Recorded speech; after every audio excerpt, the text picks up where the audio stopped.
Prime Minister Modi will embark on a two-day official visit to Malaysia on Saturday. During the visit, the Prime Ministers of India and Malaysia will hold bilateral discussions to review progress under the Comprehensive Strategic Partnership. Lead India spoke exclusively to the Indian High Commissioner to Malaysia B.N. Reddy and dwelt at length on the significance of PM Modi's upcoming visit to Malaysia and the outcomes expected out of this important visit. Let's take a listen. Prime Minister Narendra Modi will soon be on his visit to Malaysia. This visit comes at a time when India and Malaysia both are getting renewed momentum in terms of strategy as well as economy, from trade to investment to businesses to technology. This visit is going to be extremely important and will be closely watched by governments and businesses in both the countries. And to talk more on this and the visit's key priorities, we are joined in by High Commissioner of India to Malaysia, B.N. Reddy, sir. Thank you so much, High Commissioner, for speaking to us on this broadcast. Sir, very importantly, Prime Minister will be very soon here in Kuala Lumpur. What's in store? What's on the agenda? Well, I think it is useful to set the context of the visit. Thereby, you can look at the priorities that emerge out of this. As you recall, when Honorable Prime Minister visited Malaysia in 2015, there was a bilateral visit, also with the ASEAN-India summit level meetings. At that time, both India-Malaysia relations have been elevated for the first time to what we call as the enhanced strategic partnership. And subsequently, when the Prime Minister of Malaysia, Honorable Prime Minister of Malaysia, Prime Minister Anwar went to India, the relationship was further taken to its highest levels, which is called the Comprehensive Strategic Partnership. Yeah. Now, what it does, why this is happening, because we recognize, and there is a strong commitment from Indian side, that our relations with Malaysia, we see it as a key partner of India in India's Act East policy.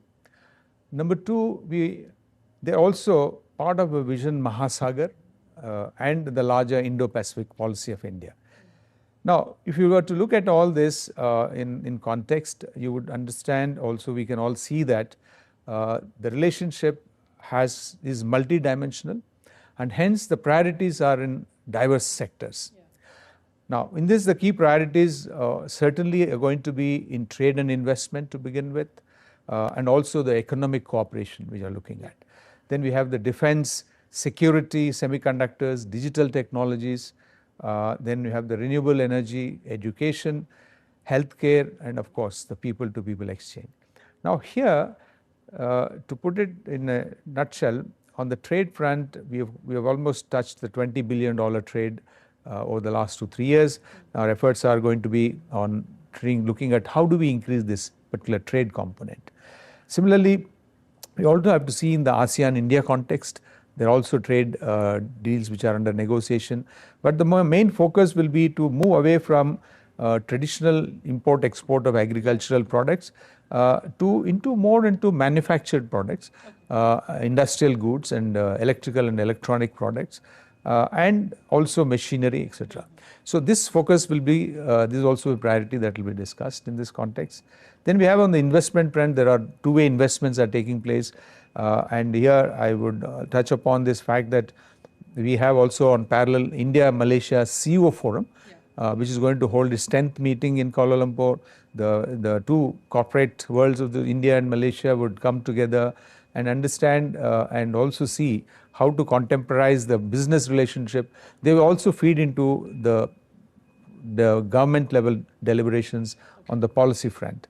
And you can go on to complete your answer by saying that the visit of Honorable Prime Minister of India will serve to further strengthen the overall bilateral relations, and more importantly, to prepare a pathway for the future engagements taking off from this newly established, I would say, year-and-a-half-old comprehensive strategic partnership. Very importantly, sir, when we actually see such visits have major outcomes in terms of MOUs and agreements, anything in store?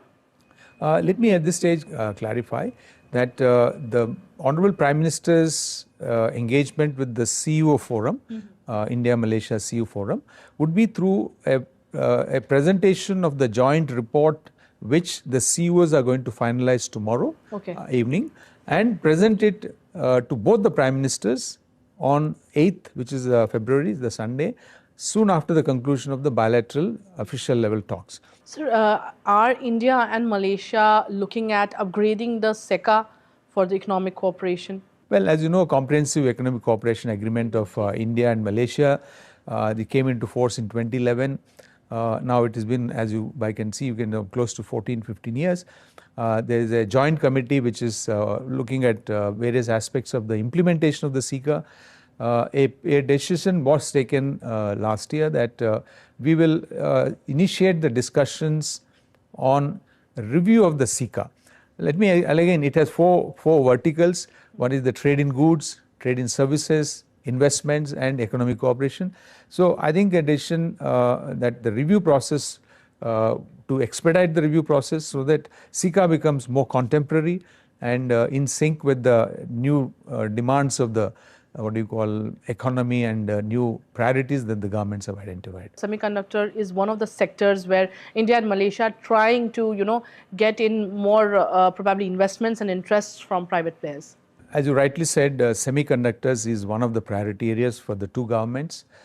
It is here in this context during the visit, well, it is a little premature for me to say what exactly will be discussed and final outcomes are, because we have to wait for that moment, which is not very far from now.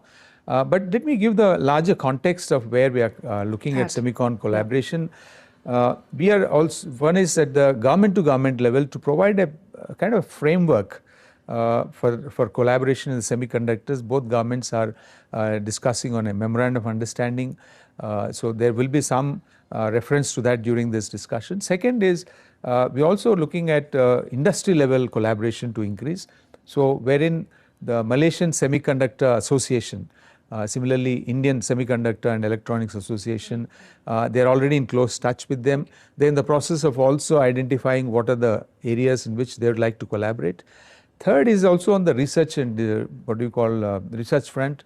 For example, Malaysia's Semicon Research Association and Indian counterparts, they are also in discussion on taking the leap into the R&D dimension. And last but not the least, most important I would call it, is the talent.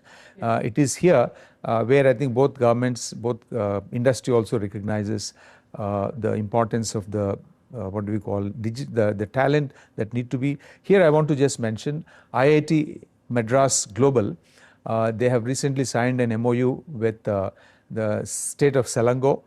Just to put in perspective, state of Selangor is which produces close to 25% of the GDP of Malaysia. And here I think they're going to start, based on this year, training of a large number of Malaysian in the design of the chips. So IIT faculty will be involved in this, but it is IIT Madras Global. These are some of the examples of where things have already happened.